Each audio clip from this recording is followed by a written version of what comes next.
ایک تاجر تھا، بزنس مین تھا. یہ جا رہا تھا تو راستے میں بارش، اور وہ بھی طوفانی بارش شروع ہو گئی.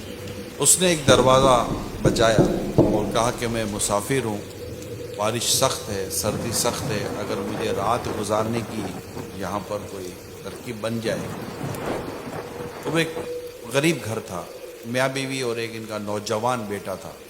کھانا وغیرہ مہمان کو کھلایا. اس کا جو جوان بیٹا تھا وہ بھی پھر ساتھ بیٹھا رہا. میزبان نے بڑی شفقت اور بڑی محبت اور بڑی اچھے انداز سے اس کو دیکھا.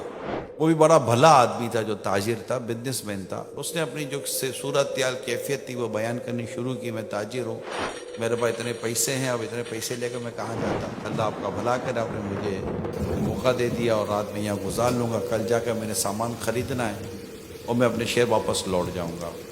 باتیں ہوتی رہیں. وہ دونوں میاں بیوی اس کمرے میں چلے گئے اور نوجوان جو بیٹا تھا ان کا، وہ مہمان کے ساتھ کچھ بات چیت میں مصروف ہو گیا کہ چلے مہمان آیا، کوئی باہر کا آدمی آیا ہے. رات جب کچھ گزری تو بیوی جو تھی اس کو لالچ نے جھنجھوڑا، کیونکہ وہ باتیں سن رہی تھی ساری.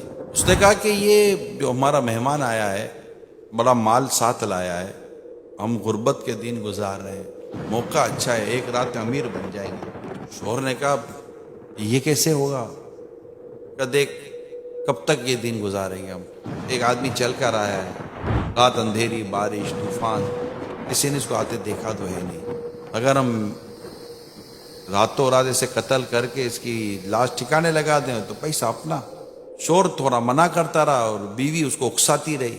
شیطان اپنا کام دکھاتا رہا. آہستہ آہستہ شوہر بھی تیار ہو گیا.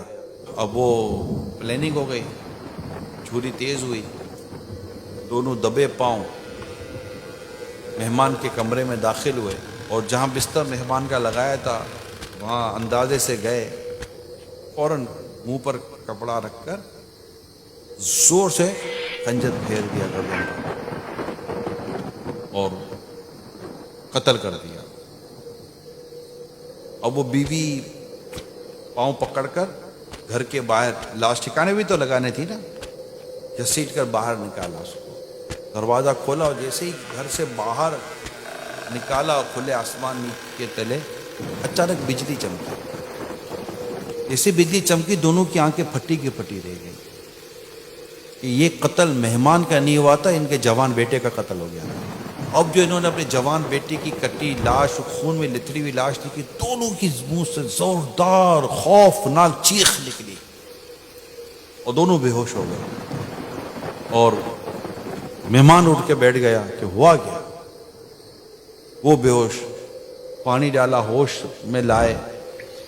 ہوا یہ تھا کہ جب وہ میاں بیوی اپنے کمرے میں چلے گئے تو ان کا جوان بیٹا اور یہ مہمان آپس میں بات کرنے لگے. اچھا، اب جو جوان بیٹا تھا وہ مہمان کے بستر پر ہی بیٹھ کر بات کر رہا تھا. وہ بیٹھے بیٹھے اس کو نیند آ گئی. اب اس نے پسند نہیں کیا کہ اب یہ میرے بستر پر سو گیا، کوئی نہیں، اب چاہے بھلے بیچارہ سو جائے. تو اس نے اس کو کمبل ومبل اس کے اوپر ڈالی اور خود وہ سائیڈ میں آ کر سو گیا. اور مہمان کے بستر پر اس میاں بیوی کا جوان بیٹا سویا تھا اور انہوں نے اپنے ذوق میں تو مہمان کو قتل کیا تھا، لیکن لالچ نے اس کے بیٹے کا قتل کروا دیا. لالچ، وہ آپ سنتے رہتے، لالچ بری بلا ہے. اللہ پاک آپ کو اور مجھے مال کی محبت سے محفوظ فرمائے.